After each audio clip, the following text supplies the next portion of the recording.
Hello everyone, in this video we will guide you how you can create a direct production process and how you can create production process in bulk. So let us go to our production module for this. Once we will come in our production module, so you need to go on create process. On your right hand side in very top you will see create process. Click on this. Now this is our production creation page. You can click on add new row and can start production in bulk as well. So let us start with the very first. So the very first I am just picking my cylinder valve. So this is one of the production process I have defined. The quantity will be 10. Next I will add a new row and I will select one of my another item, which is globe valve.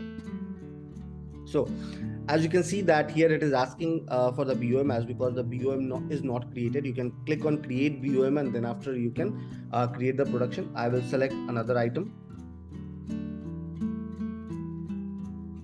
So please check, as BOM is available here, so it simply fetch the BOM and then after I can create the production. So for this I will start with 20.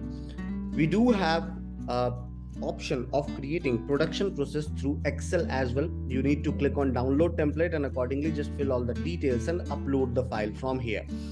Now as here two of my production process are listed, now I will select the stage, that on which stage I want to start them. So I will select create process, publish, or any another as per your requirement. So as of now I am just selecting create process. Click on submit. Once you will click on submit, please check both of the production process got created. So this is how you can add as many production process you want and can create production process on TranZact in bulk as well. I hope this particular video will be helpful to you while creating production process. Have a good day ahead.